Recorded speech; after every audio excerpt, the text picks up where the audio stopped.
Sreejith Panicker, C P എമ്മിനെ സംബന്ധിച്ചിടത്തോളം സന്ദീപ് വാര്യർ ഒരുപക്ഷെ സി പി എമ്മിനൊപ്പമായിരുന്നെങ്കിൽ മതേതരത്വം അല്ലെങ്കിൽ ബി ജെ പി പാളയത്തിൽ നിന്ന് സംഘപരിവാറിനെ വിമർശിച്ചുകൊണ്ട് നരേന്ദ്രമോദിയെ വിമർശിച്ചുകൊണ്ട് ഇതാ ഇടതുപാളത്തിൽ ഒരാൾ എത്തിയിരിക്കുന്നു, തെറ്റ് തിരുത്തലാണ് ഉണ്ടായിരിക്കുന്നത് എന്ന് ആഘോഷിച്ചേനെ സൈബർ ഇടങ്ങൾ എന്നാണ് ബഷീർ വള്ളിക്കുന്ന് പറയുന്നത്. കോൺഗ്രസ് ഒരു മുഴം മുന്നേ എറിഞ്ഞിരിക്കുന്നു. അത് സ്വാഭാവികമായിട്ടും പാലക്കാട് തെരഞ്ഞെടുപ്പ് പ്രചാരണത്തിലുണ്ടെങ്കിൽ അത് ഉപയോഗപ്പെടുത്തും. അതിനുശേഷം എന്താണ് സംഭവിക്കുക എന്നുള്ളത് കണ്ടറിയണം. അപ്പോഴും ഈ സന്ദീപ് വാര്യർ പറയുന്ന ചില വിഷയങ്ങളൊക്കെ ഉണ്ട്. ശ്രീനിവാസൻ കൊലപാതകം നടന്ന സമയത്ത് താൻ കൊല്ലപ്പെട്ടോട്ടെ എന്ന് പോലും ബി ജെ പി കരുതി, തനിക്ക് സുരക്ഷ പോലും തന്നില്ല എന്നതടക്കമുള്ള ആരോപണങ്ങളുണ്ട്. അതായത് ഇനിയുള്ള സമയങ്ങളിൽ, ഈ തെരഞ്ഞെടുപ്പ് കഴിഞ്ഞുള്ള സമയങ്ങളിലും ഒരു അകത്തുണ്ടായിരുന്ന ഒരാളാണ് പുറത്തു പോയിരിക്കുന്നത്.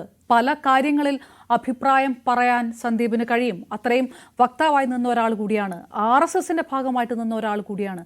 സ്വാഭാവികമായിട്ടും ബി ജെ പിയും സി പി എമ്മും കൂടെ സംയുക്തമായി ഇന്നോവ വിടും തനിക്കെതിരെ എന്നൊക്കെ പറയുമ്പോൾ കെ സുരേന്ദ്രനായിരിക്കും ഈ വണ്ടി ഓടിക്കുക എന്നൊക്കെയാണ് പറയുന്നത്. ബി ജെ പിക്ക് ഭയക്കാൻ എന്തെങ്കിലുമൊക്കെ കാരണങ്ങൾ ഇല്ലേ പാലക്കാട് തെരഞ്ഞെടുപ്പിനപ്പുറത്തേക്ക്?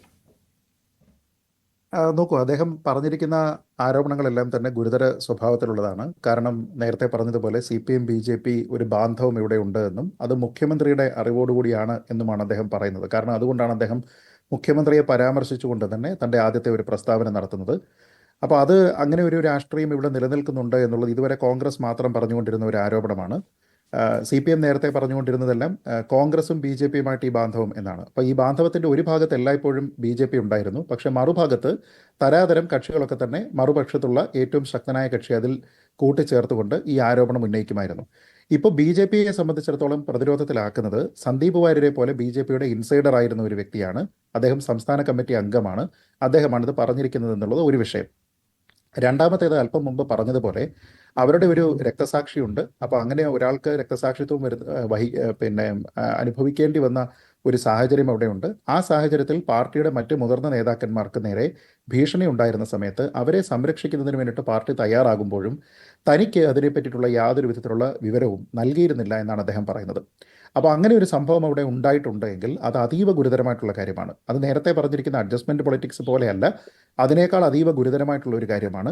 അങ്ങനെ ഉണ്ടായിട്ടുണ്ടോ ഇല്ലയോ എന്നതുമായി ബന്ധപ്പെട്ട് അന്വേഷണം നടക്കേണ്ടതാണ്. കാരണം ഇങ്ങനെ ഒരു ഡിസൈൻ ഇതിൻ്റെ പിന്നിൽ PFIയുടെ ഭാഗത്ത് നിന്നുണ്ടായിരുന്നോ, അങ്ങനെ ഒരു ഇൻഫർമേഷൻ ആർക്കെങ്കിലും ഉണ്ടായിരുന്നോ, അതുമായി ബന്ധപ്പെട്ട് എന്തെങ്കിലും മുൻകരുതലുകളൊക്കെ എടുത്തിരുന്നോ, അത് സന്ദീപിനെ അറിയിക്കുന്നതിന് BJP പരാജയപ്പെട്ടോ എന്നുള്ളതിനപ്പുറത്തേക്ക്, അല്ലെങ്കിൽ BJP അത് ചെയ്തില്ല എന്നതിനപ്പുറത്തേക്ക് അങ്ങനെ ഒരു ഡിസൈൻ ഇവിടെ അറിഞ്ഞുകൊണ്ട് നമ്മുടെ ഭരണത്തിൻ്റെ ഭാഗമായിട്ടുള്ള അല്ലെങ്കിൽ നമ്മുടെ പോലീസ് സംവിധാനത്തിൻ്റെ ഭാഗമായിട്ടുള്ള ആൾക്കാർ അതിൽ എന്തെങ്കിലും രീതിയിലുള്ള മുന്നൊരുക്കം നടത്തിയിട്ടുണ്ടോ എന്നുള്ളൊരു കാര്യമുണ്ട്. അതൊരു പക്ഷേ ഈ തെരഞ്ഞെടുപ്പിന് മുന്നോടിയായിട്ടുള്ള 48 മണിക്കൂറിനുള്ളിൽ തീരുമാനിക്കാൻ കഴിയുന്ന ഒരു കാര്യമല്ല.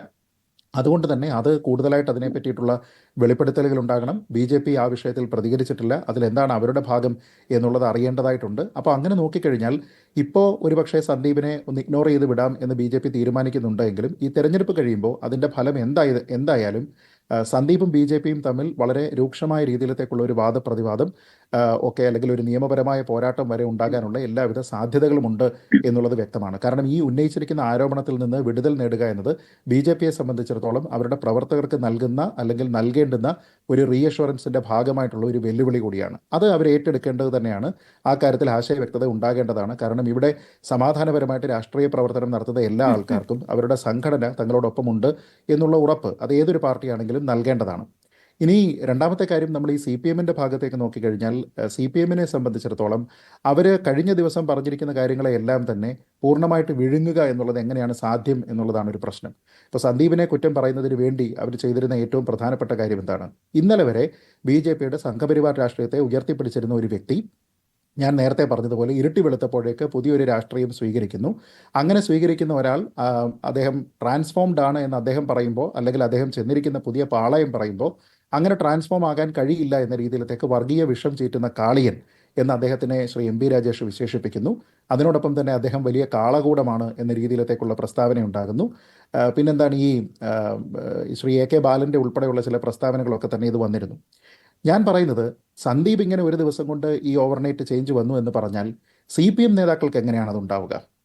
CPM നേതാക്കൾ എന്തൊക്കെയാണ് പറഞ്ഞത്? വളരെ ക്ലാരിറ്റി ഉള്ള നേതാവാണ് അദ്ദേഹം എന്ന് പറഞ്ഞു, വളരെ നല്ല നേതാവാണ് എന്ന് പറഞ്ഞു, ആശയ വ്യക്തതയുള്ള ആർട്ടിക്കുലേഷൻ സ്കില്ലുള്ള നേതാവാണ് എന്ന് പറഞ്ഞു, അവരുടെ ഏറ്റവും പ്രധാനപ്പെട്ട ആളാണ് എന്ന് പറഞ്ഞു. അദ്ദേഹം ഇപ്പോഴുള്ള അദ്ദേഹത്തിൻ്റെ വിദ്വേഷത്തിൻ്റെ രാഷ്ട്രീയം ഉപേക്ഷിച്ചിട്ട് വന്നാൽ ഞങ്ങൾ അദ്ദേഹത്തെ സ്വീകരിക്കുമെന്നാണ് Shri M P okay Rajesh okay ഉൾപ്പെടെയുള്ള റൈറ്റ് ആൾക്കാർ ശ്രീ പറഞ്ഞത്. ഞാനൊന്ന് ഇടപെടുന്നു. ശ്രീ റെജി